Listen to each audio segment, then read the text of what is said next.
Hi, and welcome to Decoding AQ, helping you to learn the tools, mindsets, and actions to thrive in an ever-changing world. Hi, and welcome to the next episode of Decoding AQ. With me today, I have Phil Johnson. Welcome. Oh, thanks, Ross. It's a pleasure to be on your show. Thank you. So Phil is the youngest of three boys in a family who grew up in Ontario in Canada. And actually, he started his working life at 9 years old, I understand, when he used to pull copper wire out of dumpsters and sell it for his allowance. He had a part-time job in a factory at 12 and a stint working as a caddy too. So an undiagnosed dyslexic child who became a grade A student. His career started in electronics as a field sales engineer in the 80s and 90s, but he's become now a renowned author, speaker, and executive coach. He's the founder of MBL Inc., which is the Master of Business Leadership Program, an organization he's been scaling for over 2 decades. And it's about building great people, organizations with a focus on emotional intelligence. So I'm really delighted to have you here, Phil. And I've got a first question for you, which is, can you share the promise that you made to yourself on a snowy January night in 1968 when you were walking Duke, your dog? Yeah. What a great question. What a great introduction, Ross. Thank you. January 1968, it was 1 month after my mother had died of breast cancer.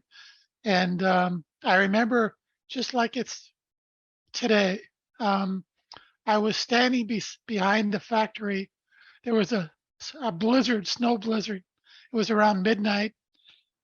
And I was standing behind the factory. It was actually a factory close to our neighborhood called Johnson's Wax. And I wanted to stay out of the cold, stay out of the wind. And I wanted my life to have meaning. I made a commitment that I wanted to see what was on the other side of the hill and come back and help my friends that had already given up on life. And that changed my trajectory. And so that began a 54-year journey that continues today. I'm 68. So I was 14 when I made that commitment to myself. And we have these moments in life, don't we, Phil, where it can be brought on by an event, a situation, an observation that really shifts our perspective, shifts and helps us connect to ourselves, helps connect to what it is that we want to do, what we want to get good at, and how we want to provide value and serve others. And so now as an executive coach, where you've been really helping organizations with this focus on emotional intelligence, just tell me, how did you get into that, from making this commitment to yourself about being human, about helping others, about helping your friends, and doing stuff that matters, have meaning in your life? What was the transition that went from this engineer, this sales engineer, into then becoming an author, a speaker, and executive coach? What were some of the other moments, Phil? Lots of denial. What I do now has really been the through line throughout my life. And I had people approach me. I was doing versions of what I do now for about 20 years prior to leaving my corporate career in the semiconductor industry to become an executive coach. I had people approach me in the early 1980s and suggest that I should be doing this kind of work.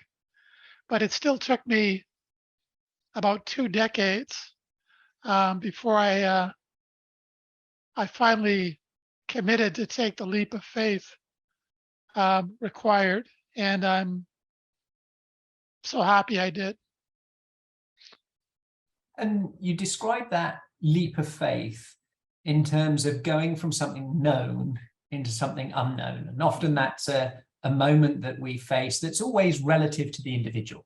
You know, going from one state to another state, we have to have an element of whether it's faith, whether it's courage, whether it's ambition, whether it's a burning platform, because we've got no other choice. So we've got to take that leap. For you, was it one of a burning platform in terms of you had to get away from what you were doing, or was it a burning ambition in terms of actually there's something here that's pulling me, driving me to do? It was the passion. It was the thing that was pulling me. I actually left a very lucrative career to begin what I'm doing now in January of 2001, and I had no clients. So there's a story, but what I do now has been a passion my whole life, and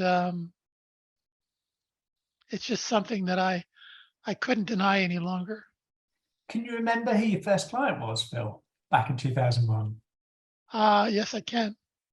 Who were they? What was the project? What did you do with them? It was somebody I worked with, and in the semiconductor industry, and he told me he wanted me to coach him, and he offered to pay me $5,000 to do that. So I said okay, but it was really it wasn't a believe me, the transition had lots of ups and downs. I mean, it required a lot of grit. It required a lot of passion. It required a lot of emotional labor. And for you, Phil, that the moment where we make transitions in life, we hear a lot, and we've heard for some time this term sort of having a side hustle. You know, we do what we started off, maybe we worked hard of learning it, getting educated, and then found ourselves in a role that maybe had a disconnect from who we really were at our hearts. Mm-hmm. And what we are at our hearts, we might do a little bit on our side, and then, oh, how do I make a living from that? And was it something that, you know, was building up? You said it was always inside you. Or did you go, Friday I'm here, Monday I'm here, cold turkey from one end to the next? Or did you do a little bit of it whilst keeping a hand in with a semiconductor? What was that like for you, you know, back in 2001? Well, I went from getting a significant paycheck every month, and I left that, and I had no side hustle, and I've never had a side hustle. I've generated several $1 million in coaching revenue, coaching executives in all organizations all over the world. But I began from zero with a $20,000 line of credit at the bank, and that's it. I didn't have a backup plan. And I actually, you know, that's a great question, Ross. I did that purposely because I wanted to prove the value and importance of the MBL program. And if I wasn't able to do that, if I wasn't able to demonstrate significant results in with the people I served, I was going to go bankrupt. I was prepared to go bankrupt because that's how much I believe in what I'm doing. That's how much what I do today is what living and working on purpose means for me. Yeah. So I started out in January of 2001 from zero. And it's that commitment, isn't it, Phil, to, as they say, to burn the boats. Yeah, you've landed on this new island of NBL, you've burnt the boats, and you're going to say, you know, caution to the wind, I am going for this, and I'm going to make it work. I'm going to learn how and what all the trials and tribulations are of the difference from turning up and getting a paycheck each month by providing value to, I've now got a I've got to hunt, I've got to find it, I've got to win it, I've got to deliver it, and I've got to rinse and repeat. I've And got to provide value yeah, that the marketplace sees and values. I'd say over 80% of my clients come from referrals of existing clients, and that's exactly the way I want it. and that flywheel of once you gain momentum, you provide value, you've then got, like I say, 80% coming from referrals. It's often in those moments where there isn't referrals because you're just getting going, where it's hardest. It then evolves and it's different, right? So now, 20 years on, 21 years on, you've got this network, you've got this community of alumni all around the world that over those 2 decades have navigated a variety of industry shifts, a variety of cultural shifts, a variety of political shifts, all sorts of things that we are swimming in this world of work. Has there been, where you've mentioned this common thread in your life, is there a real, what are the common threads in the MBL program, and what are the common elements that are almost timeless? Because I know you focus heavily on emotional intelligence as an example. What are some of these timeless elements that have helped your leaders and helped your alumni deal with all of those unknown, unforeseen challenges and opportunities that come ahead? Get ready for the answer to your question.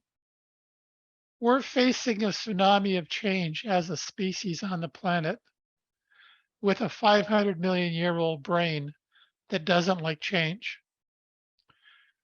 The development of our emotional intelligence isn't a solution to the challenges we face. It is the only solution to the challenges we face. Let me explain.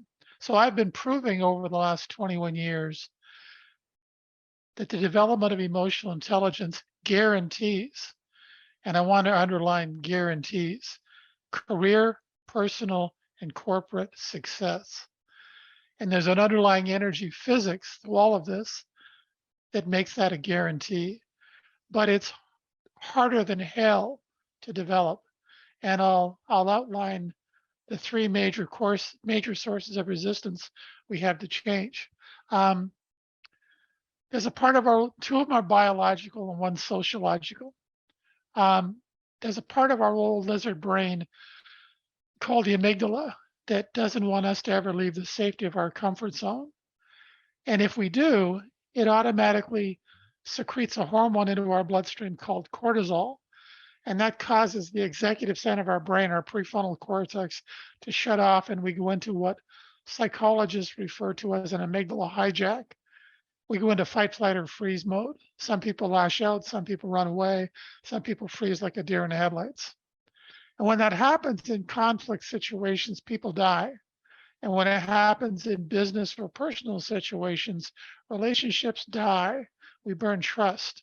So as an analogy, if you think of your amygdala as a very frightened 4-year-old child, the development of our emotional intelligence acts like a big brother or big sister to quiet our amygdala response down and better enable us to feel the fear and anxiety that always occurs when we leave our comfort zone, but move through it towards the vision of our desired results, as opposed to allowing that anxiety to keep us trapped in our comfort zone.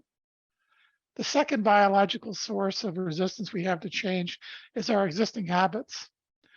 We can develop new habits at any age. It's called brain plasticity or neurogenesis. But once you develop a habit, it's there forever. And our old habits are always going to be stronger than our new habits, even if the new habits work better than our old habits, because there's an insulation layer called myelin around the neural network pathway that's thicker when we're younger than when we're older. So there's always going to be an internal battle for control between our old and new habits. The third source of resistance we have to change is sociological, meaning the people around us don't want us to change. Because if we change and start to get better results, maybe they're going to have to change, and that scares the hell out of them. And the best way to ensure they don't have to change is to make sure we fail. So they can say, look, I told you, now get back into the herd with the rest of us. So even though the development of our emotional intelligence guarantees success.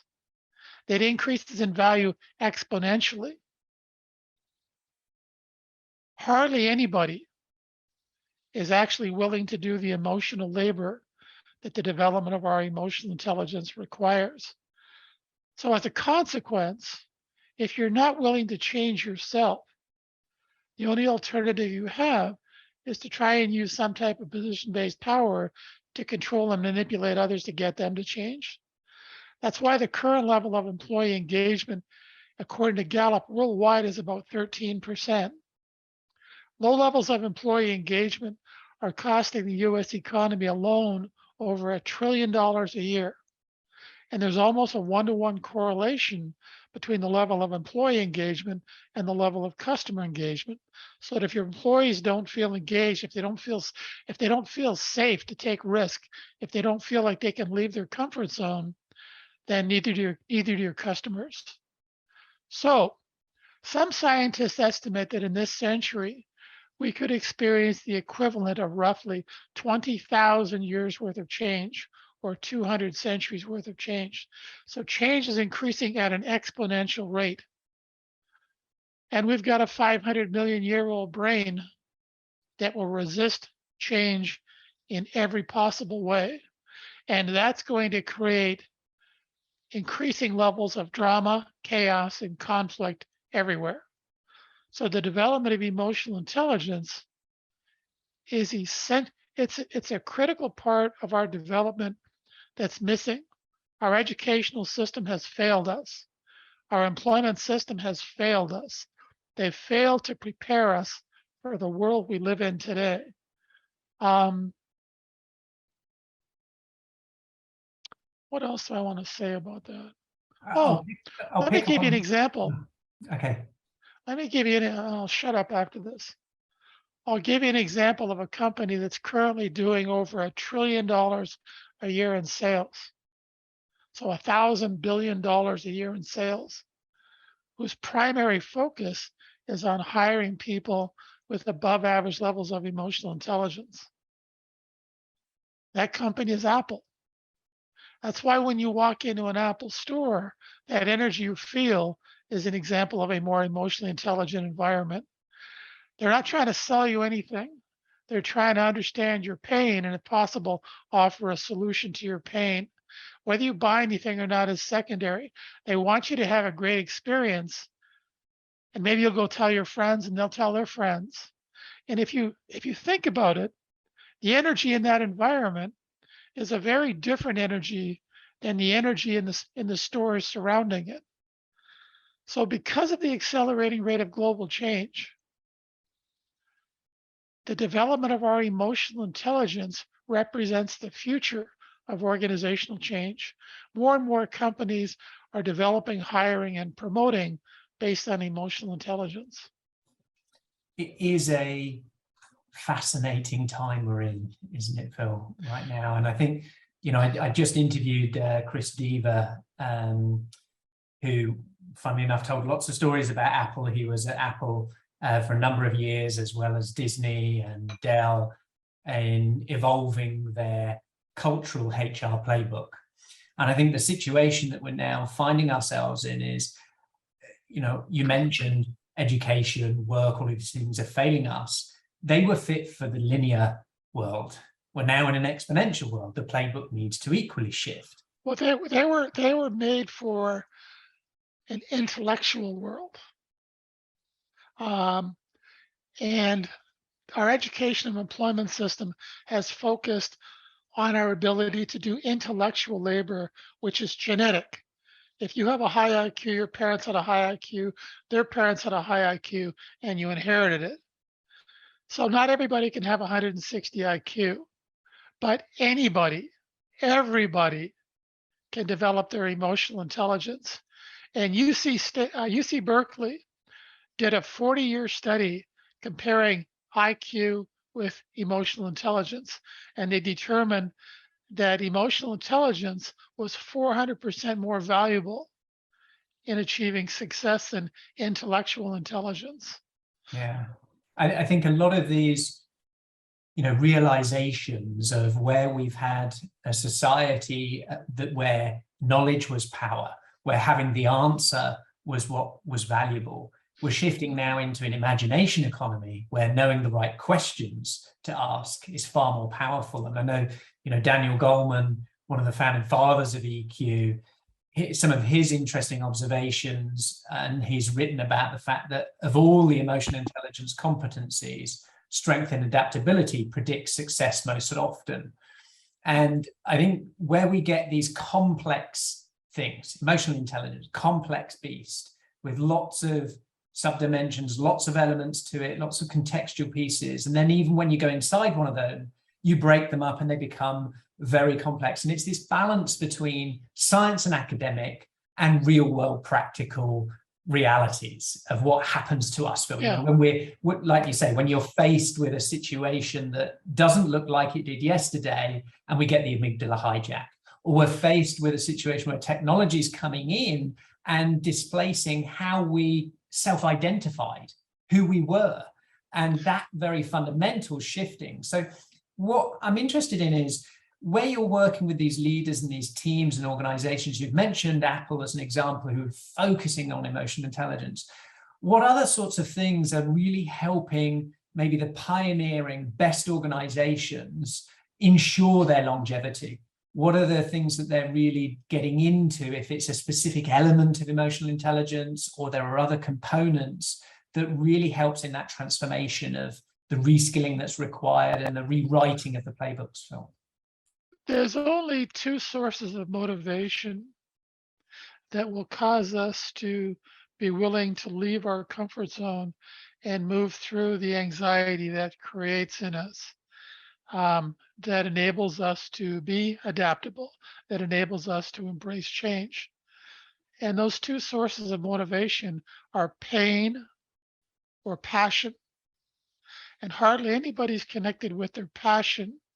So for the most part, the people that are willing to do the emotional labor required to leave their comfort zone and move through their fear, as opposed to being controlled by it, are usually motivated initially by pain, an urgent desire for better results than they're currently getting.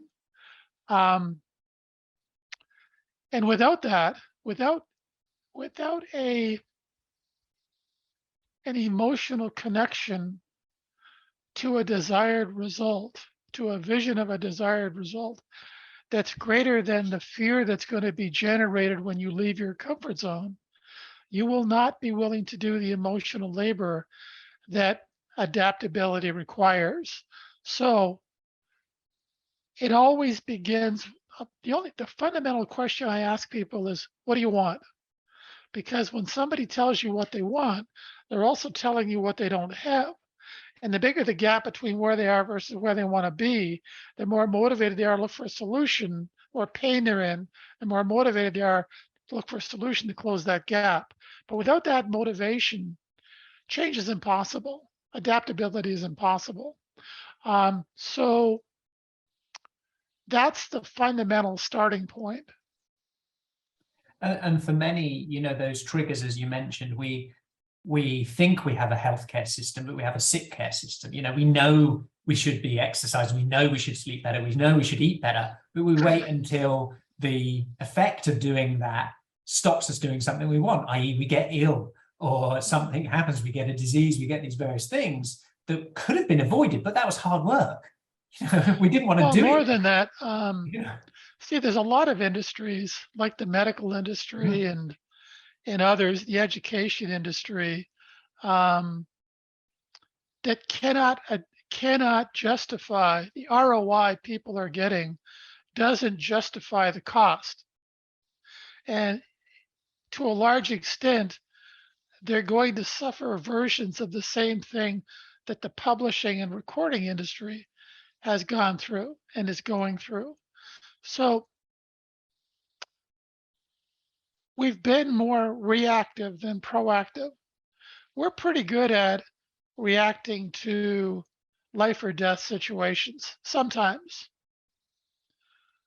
but we're not very good at being strategic in any way. And quite frankly, I think we're at a tipping point as a species, a life or death tipping point as a species on the planet. Because of the accelerating rate of global change and the primal resistance we have to change, without the development of our emotional intelligence, I think it will be exceedingly difficult for us to survive this century. There isn't a single other species that wouldn't be better off if humanity didn't exist. There isn't a single other species that wouldn't be thriving if we didn't exist. In relative terms, humanity's been on the planet for less than a half of 1 second. And in that time, we've destroyed the climate. That's already done. All we're doing now is we're trying to limit the damage by putting the brakes on what's already occurring, maybe. But that's an example of the very primal resistance we have to change of anything. And we're facing an absolute tsunami of change that's increasing globally exponentially. So we need to develop our emotional intelligence to feel the fear and anxiety that change triggers in us biologically, and be able to acknowledge it and move through it, as opposed to allowing it to control us, which will create increasing levels of drama, chaos, and conflict. I mean, we're seeing it. You have to be brain dead to think that whatever we're doing is working. We have to make the reason I've been on about 60 podcasts since January talking about the value and importance of emotional intelligence. We need to make a dramatic change in our trajectory as a species. And that's going to require the development of our emotional intelligence, which we can do. We can do it. But it takes time. It's Marshall Goldsmith's, what got us here won't get us there. So if we're bored in Phil and we go, okay, I recognize the situation, I recognize the environment, I'm, head out of the sand now, I now see all of these things that are going on, from whether it's wars to climate to a third of Pakistan underwater to companies being created or collapsing in a much, shorter periods of time. And we go, okay, I get this idea, this thought. Phil's telling me emotional intelligence will guarantee what's going through. I'm there. What do I do next? What are some of the starting points that we can do to develop this? Because you mentioned it's like the starting point older brother or sister. The starting point is always the same spot for everybody. Mm-hmm. You have to get connected on an emotional level with something you want to achieve that motivates you to leave your comfort zone. For instance, the way I did 54 years ago. So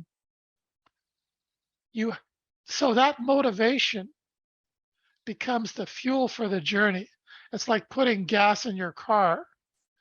Without that gas, the car is not going anywhere.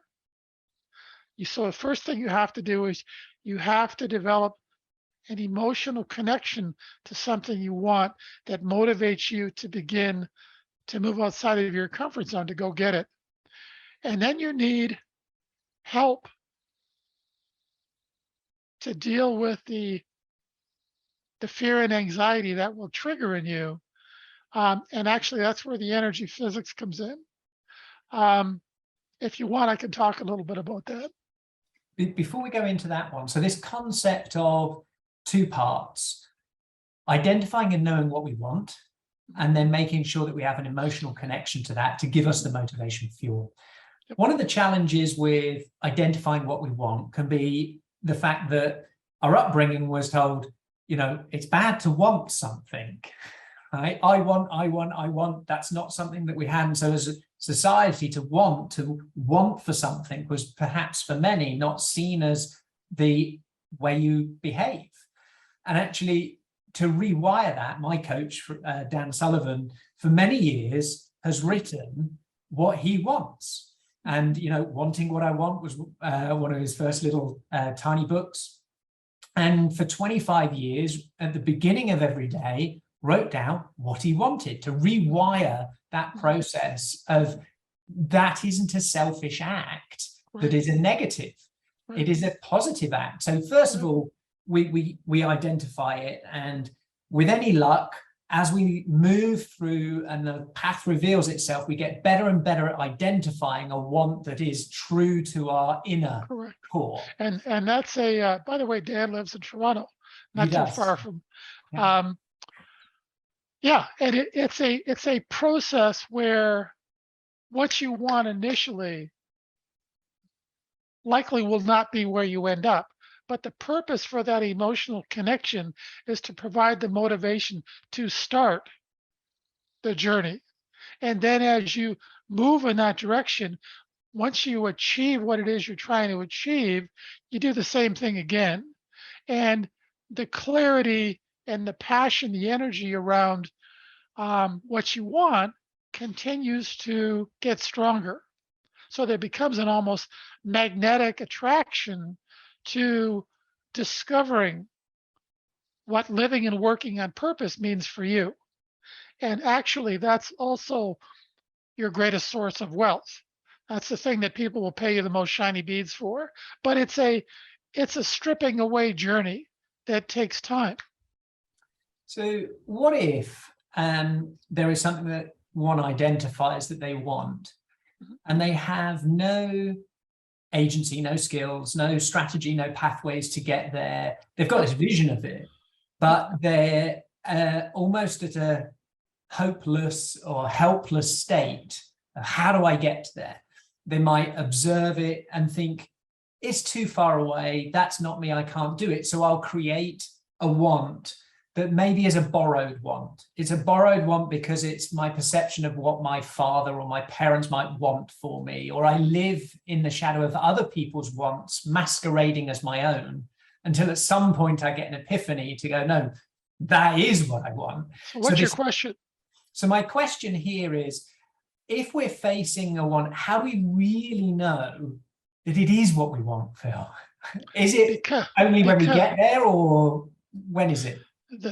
The litmus test is that it moves you out of your comfort zone through your fear. If it doesn't do that, it's useless. So the litmus test, the real proof of the emotional connection you have to a desired result, is that it motivates you to move out of your comfort zone, and through the fear that triggers in you. If it does, the old saying, if somebody can talk you out of doing something, let them, because it wasn't that important to you anyhow. So if your desired result doesn't motivate you to take action to begin moving in that direction, you don't really want it. You just think you do. So it's the action when it's awkward, when it's difficult, when it's inconvenient. If you still do it then, that's a good test of it being something you want. Okay, so I've got that. I've identified it. I'm starting to do those things. What next, Phil? Well, you keep doing it. I mean, it's through practice that you learn to master it, and you learn to refine what it is you want. So in the beginning, you may want 10 things that motivate you to leave your comfort zone. Later on, you may want 5 things, and then 3 things, and then 1 thing. Actually, the journey that I was on, in 1990, I made a list of all the things I thought I wanted, I thought I needed to do. And I gradually, over a period of, I think about 11 years or more, I narrowed it down year over year to one thing. This. What I do, the coaching I do, the teaching and coaching I do in the MBL program is not all I do. And so the more you're able to identify your uniqueness, your passion, the more your market becomes global, because nobody can do a better job of being you than you. And if what you're doing reflects what living and working on purpose means for you, that's actually what money was created for. Money was created to attract wealth. And your greatest wealth, the greatest wealth you can offer, is some type of product or service that reflects what living and working on purpose means for you. So the more you're able to connect with that, the more you're able to do the emotional labor of going through that journey, what ends up happening is you're getting better results all along the way that take less effort, and you're having more fun. It's, many cultures have their different phrases, different sayings. It's the Japanese ikigai, it's this place in which we can find a unique opportunity to be our true selves, our passion, provide value, and get paid for it along the way. And you mentioned something else earlier that I want to pick up on. In fact, two things. One of them was about the challenges of our time that potentially have come around because of short-termism. How we make decisions as a society, as a race, as a species. Yep. And therefore the companies, whether it's politics, we go from term to term, or company from stint to stint, to think long-term. And Yep. the challenges of thinking more long-term in terms of our wants. When we get to there, we gain some more confidence and we see another mountain, and we go to there and we continually look for growth, and evolution is natural. So my question here is around short-term and long-term, around our goal setting and our wants and doing that work. Is there a magic that you've seen of when is too much, too far, too big, and when is it too small, that it's not really stretching somebody enough? Is there a magic time scale that we can think about to get us motivated enough around developing something that takes that passion, takes that grit? And if so, what is that? Or maybe there isn't. Is there a, Let me make a couple of comments. Please. There was a study done in the late 1960s at Stanford University, the old famous, where they give kids the opportunity to have one marshmallow now or two marshmallows in 30 minutes. We're a one marshmallow world. We have not been strategic in any meaningful way. We want the one marshmallow now. We prefer two or three marshmallows now, but hardly anybody's actually willing to forego the pleasure, the dopamine hit that occurs in our bloodstream, and wait 30 minutes. So I think that's a baked-in fundamental problem. We're not strategic at all, for the most part, in any kind of really meaningful way. Even in our companies, our planning horizon has really gotten shorter and shorter and shorter and shorter over the years. So that's number one. Number two, about the journey in developing emotional intelligence and the ROI that produces. I want to compare intellectual intelligence with emotional intelligence. So think of intellectual intelligence, which is genetic and fixed, as somebody giving you $10,000 a day for 31 days. So at the end of 31 days, you've got $310,000.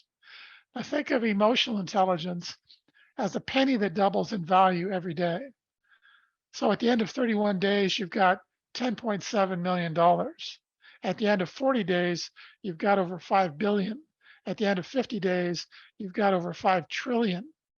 The point is that it doesn't take any more effort to go from day 30 to day 31 than it did to go from day 1 to day 2. So in the beginning, it looks like you're doing a lot of work for little, a lot of emotional labor for little. And you are, because you don't know what you don't know. But as you continue on the journey, the ROI keeps getting greater and greater and greater and greater. There are companies that I've been working with for over 13 years because the ROI, as they develop their emotional intelligence, never ends.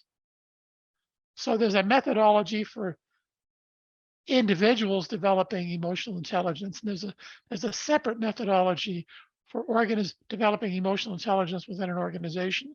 But you cannot develop emotional intelligence within an organization without doing it within the individual first. So the ROI in our ability to do intellectual labor is fixed and limited to the people that have had the good fortune genetically to be born with that capability. But everybody can be developing their emotional intelligence, and the ROI far surpasses any kind of success we're experiencing relying primarily on our ability to do intellectual labor. Moreover, because of the accelerating rate of global change and the fact that we have a 500 million year old brain that doesn't like change, we do not have a choice. The longer we wait to begin the development of our emotional intelligence as individuals and organizations, the more drama, chaos, and conflict that's going to create. It's interesting, the people that are most resistant to change, the companies and executives that are most resistant to change are going to be the same ones that are going to be willing to do anything, pay anything to develop the emotional intelligence, their emotional intelligence, and the emotional intelligence within their organizations. But there's no magic here. The development of emotional intelligence is hard work. It's extremely hard work. But the ROI is remarkable. The ROI guarantees corporate, career, and personal success. Guaranteed. And it's interesting because we've got two things happening here of understanding the mathematics of exponentials in terms of things being deceptive before they're disruptive. And therefore, at the beginning, feeling like there's no progress at all. And so this isn't working, I'm off, versus I'm all in long enough before that ROI. So the time delay of ROI is there, but actually once it starts kicking in, it way outweighs. So it's got that challenge of this, as you said, the human nature. I want my 3 marshmallows now, not in 30 days. So we have to. You make a great point, and let me just. The difference between intellectual and emotional intelligence is that the development of our emotional intelligence always requires an initial leap of faith, because you can only connect the dots in hindsight, because it's an experiential process that develops our emotional intelligence. It's not an intellectual process. And you're right, as people, if people are willing to, if they have an emotional connection to a desired result that gets them through that early stage, they start to get better and better results, and those results fuel their momentum. It fuels their actions. It's where I was kind of thinking in this time horizon of setting ourselves, that if we're working in a world that is deceptive before it's disruptive in terms of its value to us, how can we rig the game to win early so that we can gain that level of confidence to make the next step, to make the next step, to make the next step? Because of course, I want to go down the gym. By the time I come back, I want to feel good. I know if I keep doing it, let me answer your question. And this is where the emotional physics come in. The short answer to your question is people will start to get better results immediately, and those results will continue. Let me explain. When we're born, We're not born with a conscious mind. We don't start to become conscious until we're about a year or so old. But we are born with an unconscious mind, and we immediately start wiring up our brain. We start creating those neural network pathways in order to survive, fit in, get food, that kind of stuff. Excuse me. Um, and a lot of those habits unconsciously are causing us to give away our energy. And we do it in a myriad of ways, and I'll give you an example shortly. Um, but when we're giving away our energy over here, it creates an energy deficit in us. So at the same time we're giving away our energy, we have to be replacing that energy by trying to steal energy from other people over here. And what I've just described to you is the root cause of all drama, chaos, and war everywhere in the world. So what I do in the MBL program is I show people how they're unconsciously giving away their energy, and I give them better habits to practice to stop doing that. So when they stop giving away their energy, the need to steal the energy of other people goes away because they don't need it. And it's in that process that they become more emotionally intelligent. They become more inspirational leaders. They become more conscious of what's going on in them and around them. And they generate remarkable results. So let me give you an example of one example of many of how we're unconsciously giving away our energy. It's a habit I call being responsible. No, the key to authentic listening, it's not to take anything personally. How somebody feels about you has nothing to do with you. It has to do with what's going on inside of them. But if how you feel about yourself is based on how somebody else feels about you, who's running your life, you or them? They are, right? For sure.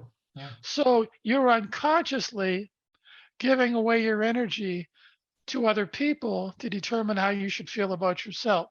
If you like me, I like me. If you don't like me, I don't like me. What I've just described is all of social media. So that's an example of how giving away our energy unconsciously, how we communicate, listen, take responsibility, make decisions, all sorts of ways, it's baked in. It's baked into our way of life. And that's why there's so much drama, chaos, and conflict. We have to learn to stop giving away our energy. We have to learn to become less resistive, judgmental, and attached to outcome. Another word for that is enlightened. So as we go on this journey, as we learn to stop giving away our energy and all the other benefits that arise from that, we're moving towards enlightenment. And that guarantees success on every level. Yeah. That transcendence to exist at peace, to be able to have flow. It's things, for example, I know that many that we work with, that challenge of how do you make decisions? How do you filter them out? You know, you say giving away energy, that's the same as saying yes too many times, you know, and saying no seen as a bad thing rather than seen as a good thing, and being, instead of giving away, being deliberate with our energy gifts, being aligned with our energy gifts to ourselves and to others. And then we can have more potency. And it can be this compounding effect of abundance versus a scarcity of, if it's not there, it's got to be over here, and those kind of things. I've got two final pieces for you, Phil, and I'm really enjoying this conversation. And the two final pieces I've got, one is around where we shift from discussions, theory, and concepts into some very practical tips and actions. So in this realm of where you've had a couple of decades of really focusing in on leaders and organizations around valuing, investing, and developing their emotional intelligence. And you mentioned start with knowing what you want, connect to it emotionally. And there are a couple of other tips that you would give teams to be able to think about this exponential world that we're living in. What do I need to do? What do I need to really focus on that isn't a concept, isn't a theory? It's maybe some stuff I can do differently. What are some practical elements because I want a marshmallow now, not one in 2 days. Give me a couple of bits on that one, Phil. Okay, And then here I'll you go. finish the final one. I'll give you a really easy one that you can practice immediately that will produce amazing results. Breathe. Focus on your breath. Focus on breathing in through your nose, feeling the air come in through your nose, and breathe it out slowly through your mouth. Do that 5 or 10 times slowly, and that will immediately pull you into the present moment, and it will stop that voice in the back of your mind from speaking to you. So we've got this voice, these thoughts going on in our mind constantly that tend to want to pull us out of the present moment, that tend to want to focus us on past or future events. The reality is, the only time that will ever exist is this moment. There will never be a future moment. There is no past moment. All there is this moment. This moment is the only time that we can take an action and generate a result. This moment is the moment we share with everybody on the planet. And the more you can focus on being in this moment, the better the results you will get and the more influential you will become. So the key to it, breathe.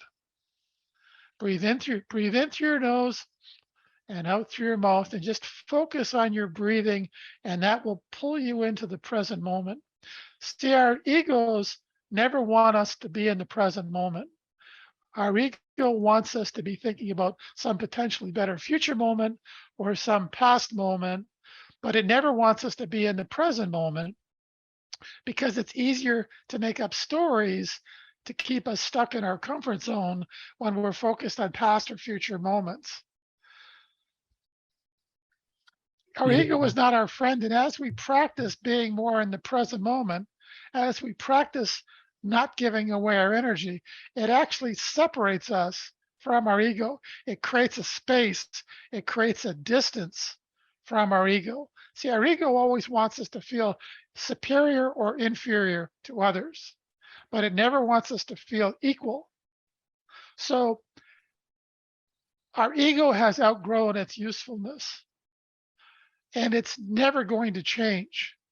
But by learning to stop giving away our energy, by learning to focus more on the present moment, we can separate ourselves from our ego. In reality, we are not our ego. We are the observer of our ego.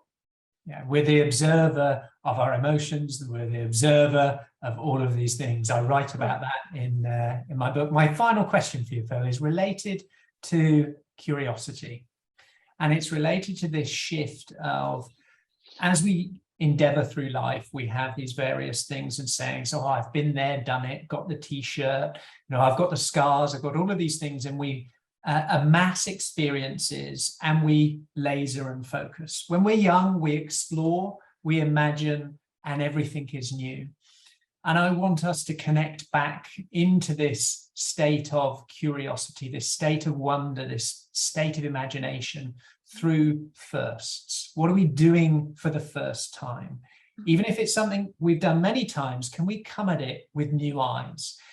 So when was the last time, Phil, you did something for the first time, and what was it? Just now. The reality is that every moment is a first moment. It's not what we do, it's how we do what we do. Whatever we're doing, it's how we show up, how we are being in this moment. And that's always the first moment. So by developing your emotional intelligence, you get back to the openness that you had as a child, but this time with the wisdom of a master. See, children have openness. A day seems like a week seems like a month seems like a year, but they lack mastery and they begin to lose it because they start to give away their energy unconsciously. So we can get back to the openness we had as a child with the wisdom of a master by developing our emotional intelligence. What a multiplier. What an opportunity to serve and to take advantage of this superpower we need as a species for this next chapter. It's been a real pleasure. If people want to reach out, learn more about the Master of Business Leadership Program, get in touch, how do they do that, Phil? I'll give you a link to my calendar and my Zoom calendar, and anybody that wants to have a chat, they can just get on my calendar, and I'd be happy to meet with them. That's super generous. Thanks, Phil. It's been really wonderful to spend time and hang out together on the show. So thank you. Thank you, Ross, and I thank you for the work you're doing. Do you have the level of adaptability to survive and thrive the rapid changes ahead? Has your resilience got more comeback than a yo-yo? Do you have the ability to unlearn in order to reskill, upskill and break through? Find out today and uncover your adaptability profile and score, your AQ. Visit AQai.io to gain your personalized report across 15 scientifically validated dimensions of adaptability. For a limited time, enter code PODCAST65 for a complimentary AQME assessment. AQai, transforming the way people, teams and organizations navigate change. Thank you for listening to this episode of Decoding AQ. Please make sure you subscribe on your favorite podcast directory, and we'd love to hear your feedback. Please do leave a review and be sure to tune in next time for more insights from our amazing guests.